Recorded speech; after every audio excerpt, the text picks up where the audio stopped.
Hey everyone, it's Kong again with another episode of Should You Summon? So, as always, my intention with the videos in this series is not for them to be in-depth guides or builds for these characters, but rather quick and dirty, kind of high-level overviews to help you decide how to spend your hard-earned vouchers. Older players already know to target who they want or who they're still missing, but I do see a lot of newer players asking for advice on Reddit or on YouTube anytime a new banner rolls around, basically asking, are these characters worth summoning? Is there anyone good on this banner that I really need to have? So, to keep it simple, I want to evaluate each of these characters using 4 criteria. The first is how they fit into your team. The second is whether they unlock any bonds. The third is what kind of content they get used for. And the fourth, by popular demand, I'm also going to start considering their availability. So basically whether they're coming up on future banners. So without further ado, let's jump into the current For Glory Age of Magic Yu Yu Hakusho crossover banner, which is running from February 13th to the 26th. Now, if you're a fan of Yu Yu Hakusho already, then you're going to want to summon anyway. I find, particularly with crossover banners, there's not really much point in going into a big breakdown of the characters. If you already are familiar with and love the characters, you want to get those characters.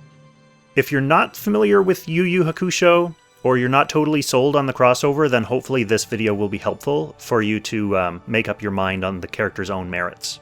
The first character we're going to look at is Yusuke Urameshi.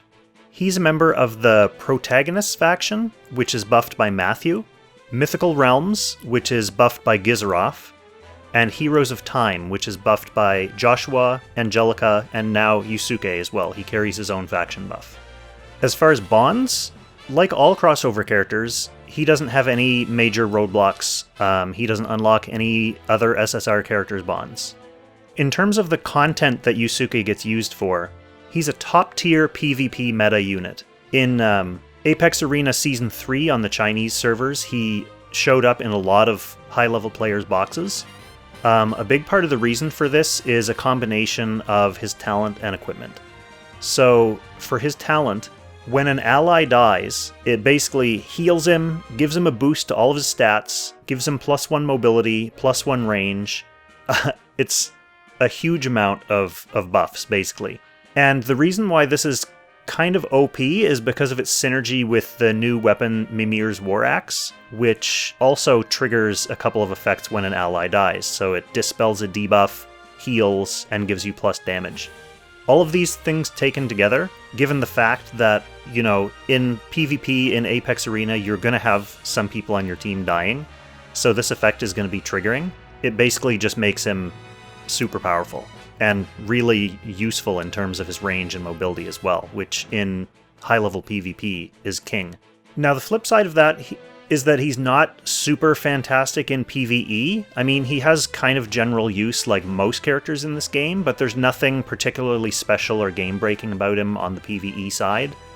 Just because for that kind of content, you really don't want allies dying.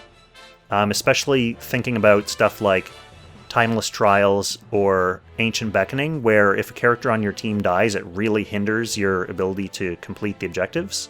So, of course, I mean, like any character, he can be used in PvE, but you're not going to get, you're not going to wring out all of his strengths. Now, his factions kind of come into play here in PvP as well.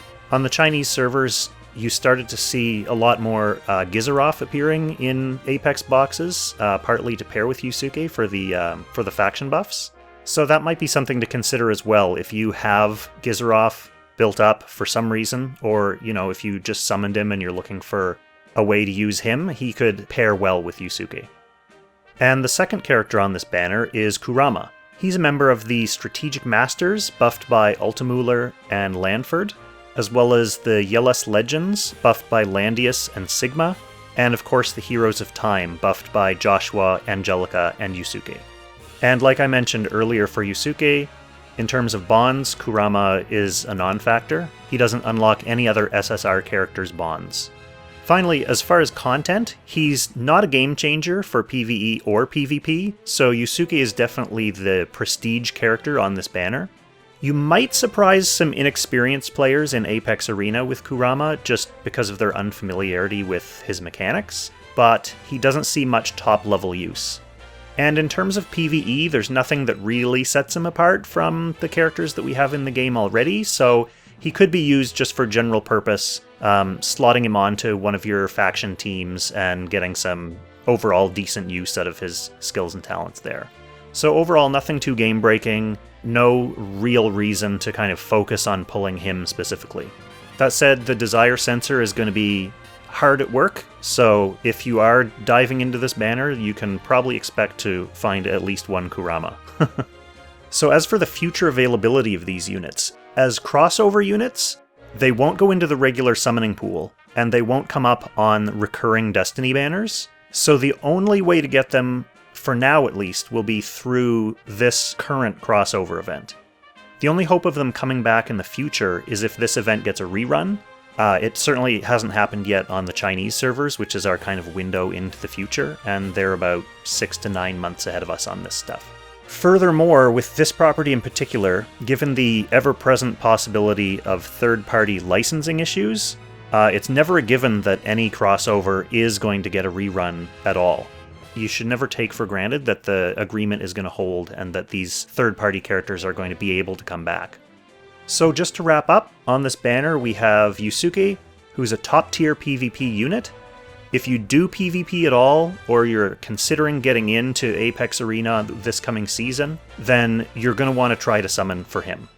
And then we have Kurama, who's not much of a game changer in either PvE or PvP modes, but if you're a collector, you may want to try to add him to your barracks while he's available, because we never know when they're going to be coming back. And obviously overall, if you're a fan of Yu Yu Hakusho, then you're probably going to be summoning for these characters anyway. Bear in mind that in 2 weeks there's going to be the second part of this crossover event with 2 more characters, so maybe consider trying to keep a little bit of gas in the tank for those.